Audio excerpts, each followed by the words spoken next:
everybody. This is Gina Cavalier, and today I have Thomas Moore on.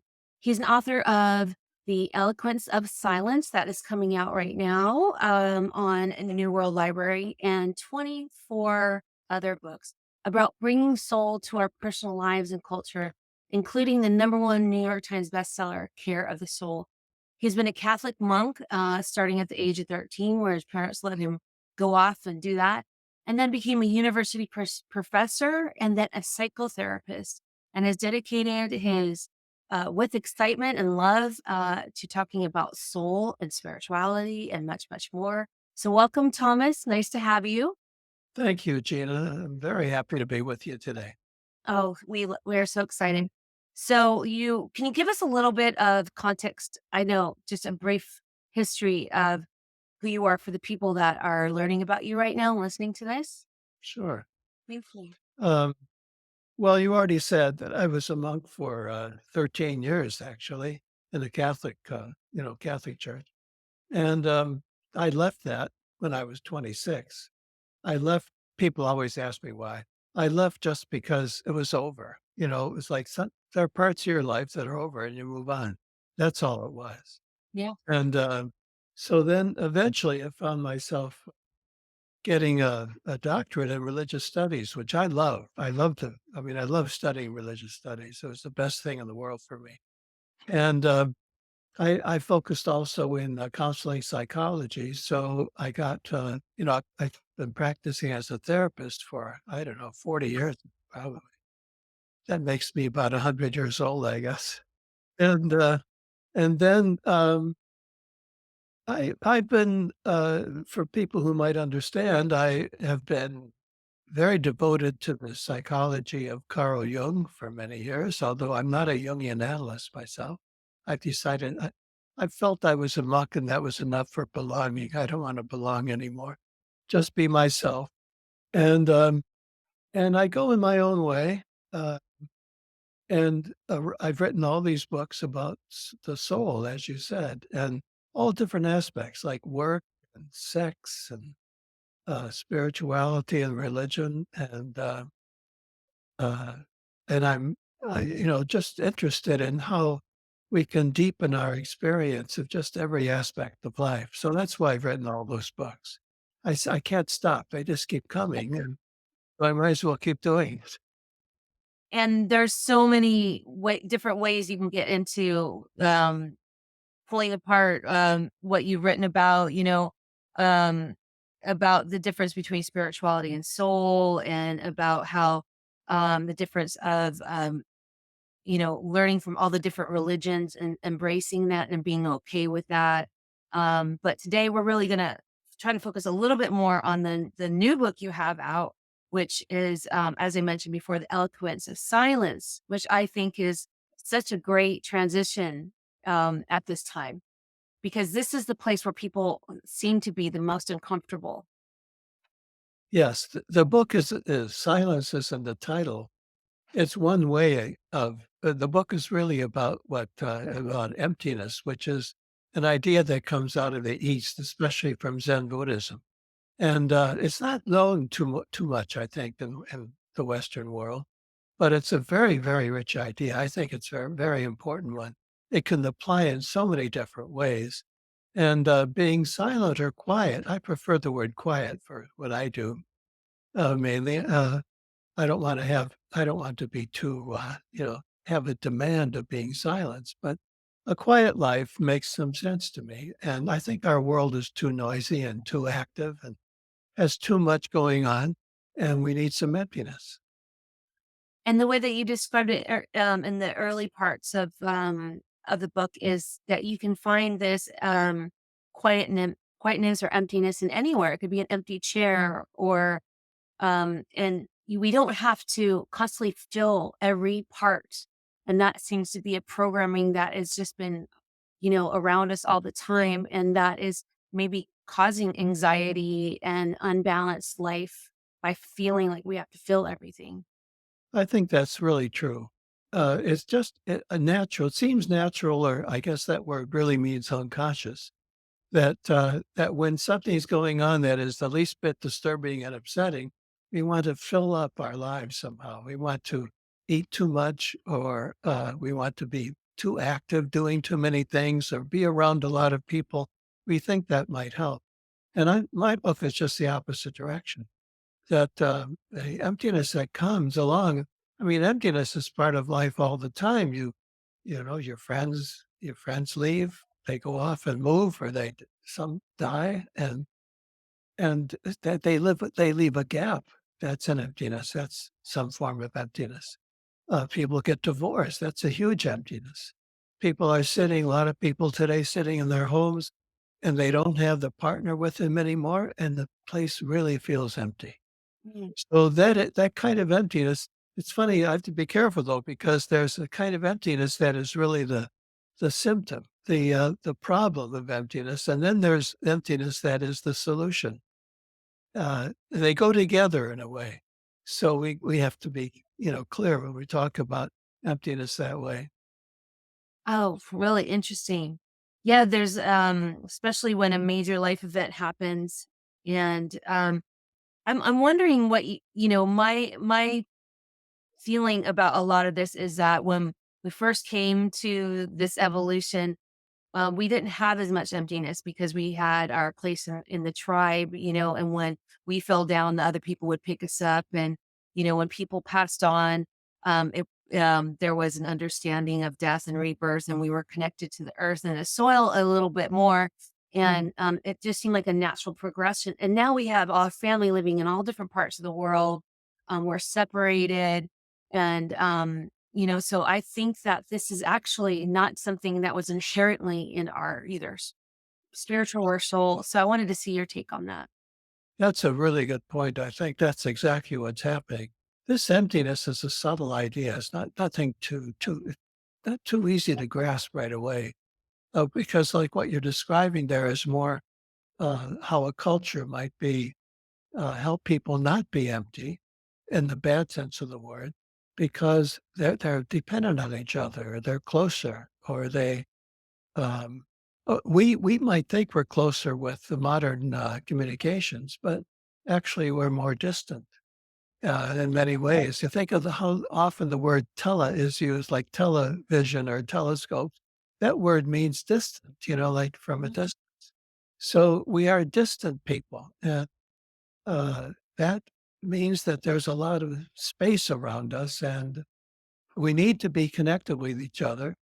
And this spiritual emptiness that I'm writing about, or a soul emptiness, is something else. It's about not not focusing so much on yourself, for one thing, like emptying out the self. That's what a lot of spiritual leaders talk about, emptying the self. So even that's even in Christianity, to empty yourself. The Greeks had a word for that they used in the New Testament, kenosis. That means to empty yourself. And that's one form of emptiness. That means that, well, maybe I won't do what I want today. I'll do what somebody else wants, or my partner. Instead of fighting about what we're going to do, let me just empty myself and let the other person have some say in the matter. So there are many opportunities during a day to empty yourself. That's one way of looking at it. And when you do that, actually, then we get closer. And I think the modern world doesn't understand this. The modern world thinks we have to be actually, we have to ourselves feel filled up constantly. And that's not necessary. And just taking your point, what you mentioned, say a divorce and that somebody leaves that hole. Kind of what I'm getting is that, if you run to fill that hole with someone else, that you might not be looking at that. You might be grasping at something that really is going to not serve you because you haven't had time to process the whole. Uh, the example that you gave of people getting divorced and not allowing themselves some time between, before they find somebody else to fill up the gap, that empty space can be very important because Uh, first of all, because as you say, you need to process what's going on and not just let it happen. If you don't process it some way, that means reflect on it and consider what has happened. If you don't do that, you might jump into something else and it'll be the same situation, the same thing, because nothing has happened in the meantime. And for something to happen, here's the general law of emptiness. For something to happen, you need some empty space. You need some space for it to happen. So, and the other thing is that I think that you also have to just feel what you're experiencing, and that can be felt best, I think, with some empty space. People say that. They say, "Well, I think I'll go down to the wa to the river or to the ocean or something. I'll go up, climb a mountain." I heard someone say that just the other day. They're gonna climb a mountain because they just need to get away from everything that's happening. You need to take it in and consider in the larger picture what's going on. So there's so much to gain from allowing some emptiness in those kind of situations. I heard that somebody had asked you in another interview about where would be a great place to start. And you did mention nature. Nature is a great place to start if you don't understand how or, trying to learn this process. Yeah, we have to always go back to nature. We are part of the natural world. That's who we are. And the way the natural world works, the way it's dynamic and what it is, whatever it is. I was mentioning water and mountains. It could be forest. I'm just talking to you. I'm looking at all the trees around me. I live in the woods, and that kind of connection to nature and see what happens. Like I see some trees that have fallen down because of a recent storm, and there's some trauma there. They need a therapist, a tree therapist, really. They need someone to go in and say, "Well, I can sense the disorder, the suffering in nature now." And if you do that, you also learn some things about how to deal with your own life and your own experiences. And you kind of I think what you do in nature is that you get the support of the natural world. It's like you're not alone. And the natural world can give you the kind of fuel to continue and to go ahead. Yeah, I love I've been studying a lot about Nikola Tesla, and he says if you put your hand on soil, there's actually energy and electricity in the soil that can get to your hands. Isn't that And amazing? what was that? Isn't that amazing that you could do that just by touching the ground? And I think we know that. Or just by going up to the top of a hill or a mountain, you get a view. And it's not just physical. It's not just that you're looking around and seeing the space around you. You're discovering what it means to have a broader view of your life. And I want to ask you because I do have a lot of colleagues and friends that are suffering with all kinds of, illnesses are coming to their life. And you'd mentioned another time about how, although this is very painful, that this might be an awakening of the conscious. And could you explain that to, some people that might need to hear something like that? Absolutely. I would go so far as to say that every illness is an initiation and initiation. It's that means that it's a ritual sort of that takes you to another stage, even if it's a very small one, another stage in which you can be a deeper, more sensitive, and more intelligent human being because of it. If you think of it that way, instead of seeing illness as something immediately you've got to get rid of, that this is an aberration. It's obviously not an aberration because everyone gets sick.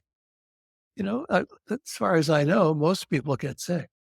And it's not so unnatural. It's just that it's something that we can enter into and not just see physically. Um, it drives me nuts, I have to say, when I hear medical people only talk about the body. When someone walks into a medical a center of some kind, it's a person with a heart and soul and a life and a history and relationships and everything. It's not a body. There is no such thing as a human body. So we are persons always. There's never a point where we are just a body. And I'd probably say that when we die, it's not just a body either. So I think we ought to get over that. And that's one of the cultural issues we have to deal with because that's in the air around us that we are bodies that way. If you think of illness as a chance to become more of a person, depending on how you deal with it. That I think would and I know from I wrote a book on medicine once, and I visited many hospitals, and I talked to patients, and many of them told me that they wish they didn't have to have their illness, but they're better people as a result. Mm. Wow. I can really understand that. And then I loved how you say it should be mind, body, spirit, and soul. That Yes. that the spirit to you and the soul are two different things. Can you break that down a little bit for Yes, us? yes, I have given so many talks at conferences called Mind, Body, Spirit. And there's no soul there. Well, it's not just me. There's a 2,500 year old custom or tradition of referring to body, soul, and spirit. The mind doesn't get too much attention. That's kind of a very modern thing. Um, it's body, soul, and spirit. That's the tradition. And the soul part is usually seen as a link between body and spirit. It's like you have the spirit, which is wonderful. It gives you a chance to transcend the world as you know it, to go farther and uh, to even go beyond your own individual life and connect with others and get to know so much more. The spirit is very important, and there's a holiness about the world and about life, and so religion is part of that spirit, or spirituality is part of it. On the other hand, soul is also important, but it's in a whole different direction. The soul is at home in your house, in the food you are making and buying. It's having friends over to dinner. It's having a nice bedroom to sleep in. It's all those things that are very close to home, so to speak, very close to your life. That is where the soul is primarily. There's a fragment of it, a piece of it that is overlaps with the spirit, but according to the tradition. But for the most part, it's very close to your life and how you feel. And the great value in the soul is attachment, to be attached to your life and Mm. the things around you and the people around you. So that's a very different value because so many spiritual people talk about detachment. And I feel too that's the trouble that they talk about mind, body, spirit, but no soul, and they lose all these other values that are extremely important. Extremely. And so spirit is, in kind of your context, what you're speaking of is where we maybe study about religions and read and kind of ingest the information of the different our universe and hold the universal truths in our spirit. And the soul is like, wow, I feel like I should live here. This is where my soul is. Yes, exactly. Okay, it feels a little bit more connected to the body and earthbound. Yes. Yes, the body is really, is very close to the body. I think that's a very good thing to see. It's close to the body and it's close to this world. I don't want to be negative about spirit. Well, that's why I'm trying to be careful because that's not the point. The point is that we need both things. We need body and spirit. We need soul and spirit. Soul, as I said, traditionally for centuries has been called the link, the midpoint between body and spirit. It's the thing that connects the two, body and spirit. That sentence I get from uh, some philosophers I've read and theologians in 15th century Italy. They say that very thing. They say that the soul is between the spirit and the body, linking both. And if you don't have soul, the body suffers and the spirit suffers. Wow, okay. And then also, this practice of going back to space, leaving behind something that is no longer working for you is very hard for us. in this in who we are today in this Yeah. 2023 realm, right? Leaving say a friendship that no longer serves or no longer is working and it just seems like a constant thing, but you're so fear of the loss, or a relationship or a job, you know, from the people I speak to, leaving, you know, going to find their life purpose, which they're so fearful of all the attachments to whatever that is, but so they don't leap into that thing. But from what I got from your book and a part of this filling up this space and creating this space, if you get to leave some of those things that are no longer serving you with grace and love and understanding that they brought a whole world to you, right? It does Yes. bring room in for the other things. And can people, this is such a huge thing that people are struggling with right now. Well, it's painful to leave the things behind. On the other hand, it's life. You know, life moves. It doesn't stay the same all the time. It's not static. Life moves, and the only way it can move is by letting go of some things. You can't there's no other way. You can't just keep piling up new things all the time and new people, and that's not one of the laws of nature. One of the laws of nature is that a tree falls like these trees I'm talking about, I'm looking at that are falling over. Uh, they're leaving room for other trees and other things, maybe other things altogether. And so that's the law of nature. We can walk out there in the woods and we can see this law and take it to heart for ourselves that we life is about movement, about moving ahead, moving along, and about letting go of things that have served their purpose, that have been wonderful, but now it's time to say goodbye to them, or maybe just say, "I'll see you a little bit later." You don't have to leave everything completely, but to allow some emptiness. That's what I'm writing about here. That we need to be able to feel, to stand the emptiness and see its value, and therefore not be so upset when the emptiness comes along. I think that's why some monks go to like maybe in the old days, they go to the desert or they go into a monastery or something. Um, I've known quite a lot of monks who have left the world behind, and they do that in order to not be so influenced by all the things going on in life. And they think that they can focus better. I'm not saying everybody should do that, although I always said I think everyone should have a little monk and nun in them. Um, but it's just that that's how it's done.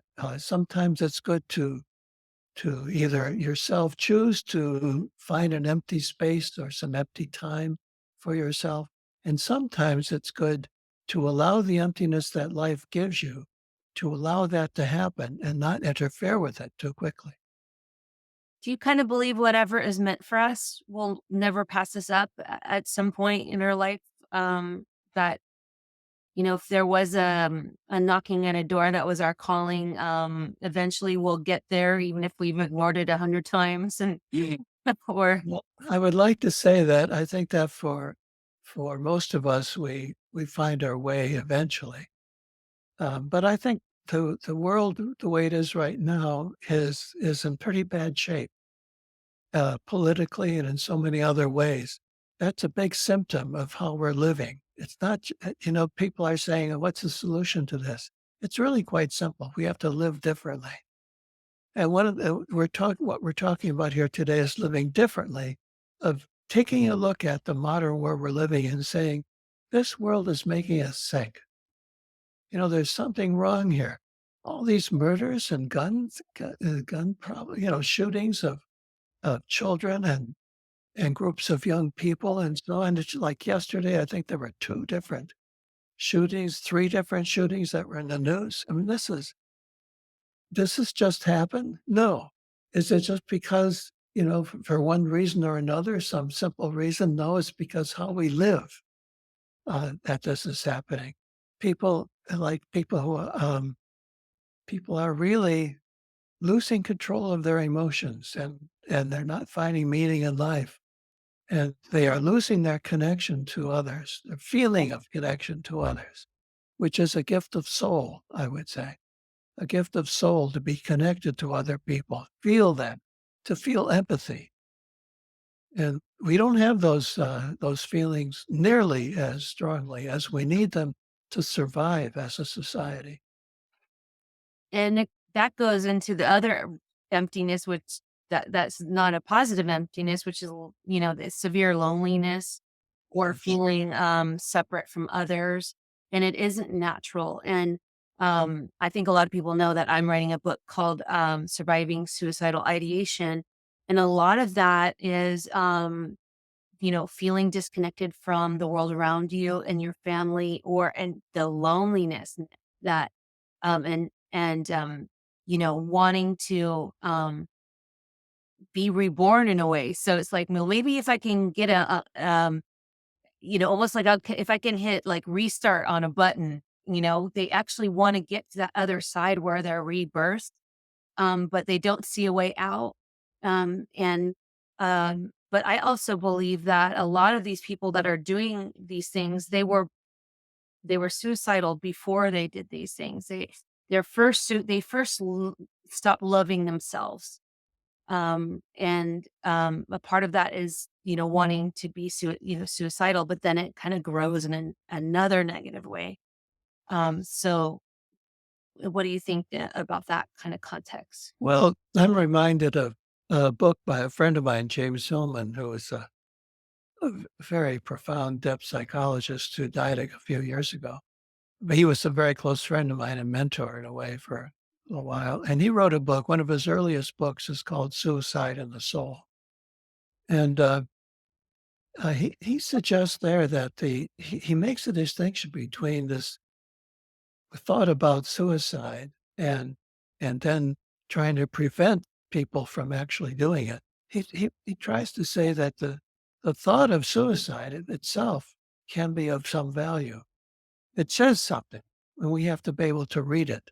Like for some people, that might mean I have to end life as I've known it, or I have to end. I have to go through an ending somehow that's very painful and difficult, but I have to do it. I'm just overwhelmed by the need to end this life. And so that is a kind of emptiness, you know. That's an emptying. It's like saying, okay, this life is not working for me. I've got to cast this one aside and see if maybe find another one or find some answer for myself that will allow me to live. That is, I think that's close to our theme of emptiness here today. Yeah, absolutely. Um, and what I always like to comment is that you always do get on the other side. There is an actual rebirth. It's really hard to imagine when you're in the dark hole. And I'm sure you hear this a lot in your treatment with patients. Totally. Yes, yes. You have to face that time, you know, where maybe the job you've been in, the job you've wanted all your life, the thing you want all your life, shows that it's empty. You know, you've maybe you finally have that job and it's not what you really need after all. That is a very common experience. Yes. And so we discover its emptiness in that bad sense, and we have to kind of let it. We have to let those things go. That is not easy. It's a very deep thing, this theme that we're talking about. And I wanted to mention that people all over the world, not here in America, as far as I know, probably maybe some people from other places, but all over the world, people uh, chant a hymn to emptiness. It's called the Heart Sutra. The Heart Sutra. They chant it. You can go on YouTube and you can watch as the Dalai Lama chants the Heart Sutra. And people also write it out in calligraphy. It's so important to them. Every day, some people write that out in calligraphy. And if you ever to read the Heart Sutra, it's not long, it's like a page and a half. Uh, and if you read the Heart Sutra, it's the word empty is used like 100 times. Constantly being used, like everything is empty. Everything. Your head, your nose, your mouth, your ears, everything is empty. Everything you own is empty. That means that it's not as full of value as you think. That there's it's nothing is absolute, and you got to empty out. So what I'm saying there is that a lot of the people of the world know how important emptiness is, and they've made it into one of their primary spiritual teachings. And we don't do that because empty seems so contrary to our habits of filling up and buying more things and having more experiences and knowing more people. To go in the opposite direction seems almost un-American and not modern. But I think I'm mentioning the Heart Sutra because if you're ever wanting some support for your ideas of emptying out, read the Heart Sutra and read it every day for a while, like everyone else does. See what that does for you. Yeah, and we'll link everything down below for everybody. But I loved you said ritual because, um, and I just feel very called to ritual. In the beginning, it was felt very weird because it was like, "Oh, you're very hippie girl" or something.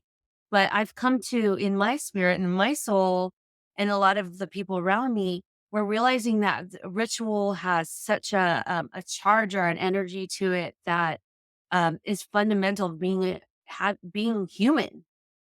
Absolutely, yes, clearly. Any kind of ritual is. But the way I usually think of it is that I define it. Ritual to me is any action that speaks for the soul rather than for some practical purpose. It doesn't have to be a spiritual or religious thing. You can Right. have ritual of eating at a certain restaurant once a week, and that can give your heart and soul something, not just your body, not just the food itself. The ritual aspect of it actually makes your life. It gives your life a level of meaning. And, uh, and so I would say that, we could, if we had more ritual in our lives, that we probably, and that kind, I don't mean a kind of just superficial ritual, a ceremony that you go through. Right. This has to be something that is really meaningful to you and you understand it to some extent and you take it in. So you make it part of your life of what you do and what your habits are. And chanting is a good thing to fill up space with because and no, like you said, you just put it on, on a channel and just let it play. And, when you're going through darker moments or feeling really alone, you just put this on in the background and you're feeling all grumpy. You put it on your background and you have all of a sudden you just feel kind of lighter in the space. And then you forget why. And you're like, oh, the whole energy around me has kind of, changed up. And it's so Yes. simple. Yes, you have to be. I think that it's also a thing that's difficult in our world is to be sensitive to those kinds of well, what would you say, the atmosphere of the place in which you are, or the um, things that are invisible. That we don't see the invisibles too well.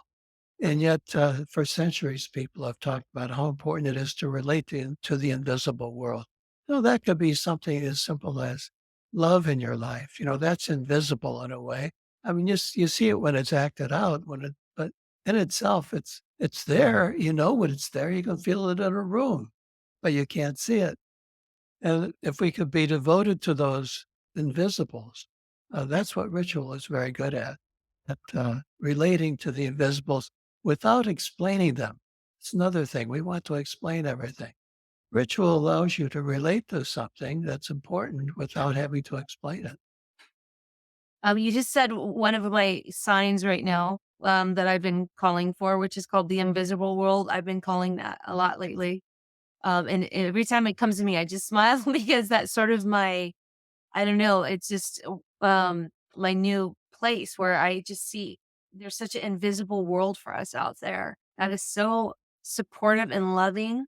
And, we're never alone. And that's what the aloneness where we talked about um, you know, filling it in with spirituality or, you know, um, even, religious context and things like that. I'd like to just talk a tiny bit about, I know it's a big subject, but I think it's fascinating how you explain that you can take different parts of religion if you're not, you don't want to jump all the way into one. I mean, being a Catholic monk, you learned all about that, but you are inspired by Buddhism and all these other cultures. And and that's such a big, how do you grab from each one? And why is that okay? What is your ideology about that a little bit? This book we're talking about, I like to mention it, because I've kind of Oh, lost track of it. Yeah, yeah, you the can go Eloquence with of that. Silence, that book has stories. It's a book of stories and commentaries that I've written, but a lot of them are traditional stories. But a quite a few of them are from the Sufi tradition, that is from Islam. That's the character Nasruddin. A lot of those come from the Sufis. A lot of them come from the Zen Buddhists, and emptiness is really important in Zen Buddhism. And I'm so happy that this book was endorsed by Zen Buddhists. It's Oh, been endorsed by really wonderful people who are Zen Buddhists. And it also has Christian elements in it because, I've been a Christian monk, a Catholic monk. That's still in me. I mean, I still feel, that that's part of my life.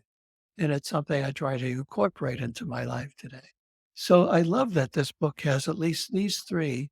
It also has a great Jewish story about the man following a carriage, about the rabbi who follows a carriage. And there are other stories. So to me, that's my ideal to try to have the traditions represented. I think the traditions are really important. I don't want us to lose them, but you don't have to be a member of them. You don't have to sign up.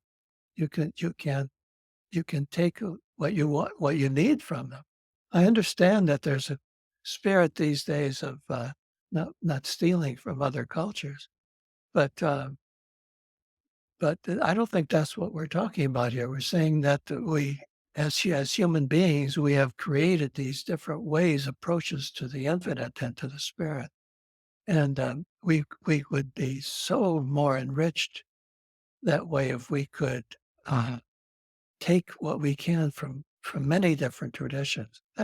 That's what I've done most of my life, and why I like having been a student of religious studies, to explore all the traditions, not just intellectually, but to take them in and to make them part of who I am and who you are.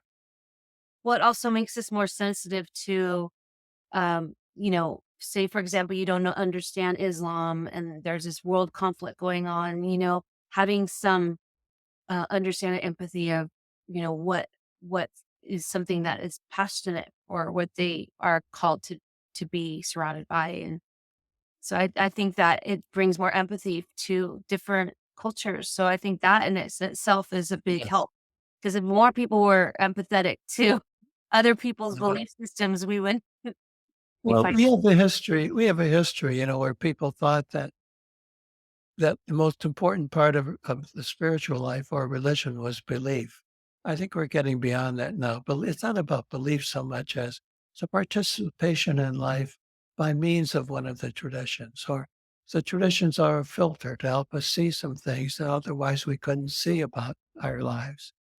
And so they don't have to be about belief, and you don't have to then say, "This is what I believe, and I hate the people who don't believe the same way." That doesn't make any sense. But if you can see that the spiritual life is very subtle, and you can learn a great deal about how to be that kind of person yourself by, let's say, knowing more about Islam or knowing more about Judaism or knowing more deeply about Christianity. One of the things I did, and I did it, long after I left the monastery and left Catholicism really, was to translate the Gospels from Greek, and I published those translations. And I've as I did the translations, I realized that so many of the words that I was taught are not there in the Greek. They're not there. They're different. You can very, very accurately find different words for them, and it makes such a difference as to what you're experiencing. So to me, that kind of work then opens up that tradition to other people. When I finished that, I thought, here are the gospels for anyone. They're available to anyone, just as so many people like to borrow from Buddhism and love the Buddha without becoming Buddhists. You can do that, and you can love the great teachings of Jesus and the Gospels. You don't have to be a believer in that very hard-nosed sense. Yeah, I think I heard that you, have a rabbi that you speak with often or, have consulted with, and I think that's really Yeah, fascinating. yes, I have my own rabbis that I can call on. Well, we mentioned that maybe you'd lead us into a little meditation. And just first off, so thank you for, all the people that you are, reaching out into the world on a continual basis with your words and dedication to supporting all these spirits and souls to rising up together in this community and just each one of us embracing each other in a positive way.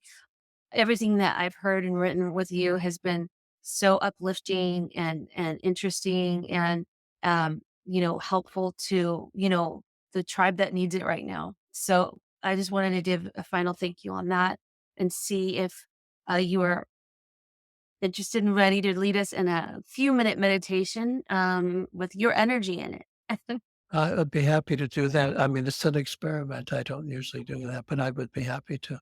And I do want to, before I do, though, I'd like to thank you, Gina. This has been a very good conversation, very intelligent and very real and down to earth and felt. So I appreciate it. Thank you so much. So let me just say a word in advance. I like to lead soul meditations, which is different from a highly spiritual meditation. Remember that the soul is connected to the world around you. So I think it's a very good idea sometimes to meditate that way. So I don't suggest freeing your mind of thoughts, of worrying about distractions. Your distractions to me are meaningful. So if you have distracting thoughts or something you get an itch in your arm or something like that, that's part of the meditation. If you hear sounds where you are, and the sounds there come into your attention when you're meditating, I think that's a good thing. Pay attention to the sounds that come. Take the world in your meditation. Don't try to keep it out. Don't try to get anywhere. At the end of it, you think, "Oh, what was that? There was nothing. It was empty." That's what a Zen Buddhist would say, it's empty. So that's what I'm suggesting you now. So just take some time, take in the world as it is right now around you. Realize how valuable and precious it is in this moment to be in this world, to be in your body with all its sensations, good and bad. Think about the other people around that maybe after meditating you will want to connect more deeply than usual. And here's a theme for meditating: pleasure. Life of the soul is largely about pleasure, and we often don't get much support to living a life of pleasure. And so we tend to overdo it and react against the pain. So I would say consciously and artfully, think about how you can bring more simple pleasure into your life. The greatest pleasure that the philosophers have talked about is friendship, to be with your friends. It's a deep pleasure, so important. And maybe lastly, you might think about how you might find pleasure in the art, how important it is for your life to have good images around you, good sounds, good music, whatever that music means to you, what kind of music. Um, Good images good so that when your eyes are looking at things, that they be beautiful, have some meaning, some depth, and and then I would suggest that you find some way to express yourself, if nothing else, by uh, singing a song, doing a little dance, finding some way to bring art into your life that you are doing as well as watching and listening to. So altogether, let's live in this world and love it and realize that the very depth of the spirit is in the very heart of the world in which we live. Beautiful. Thank you. Okay. The Eloquence of Silence coming out May 23rd, 2023. Just a beautiful writings filled with a lot of energy and love and support and other books from Thomas More. And thank you so much for this hour today and time. And I Thank you. appreciate him over at New World Library. Thank you, New World Library. Thank you, Thomas More. Thank you, Gina. Until later. Bye. Bye.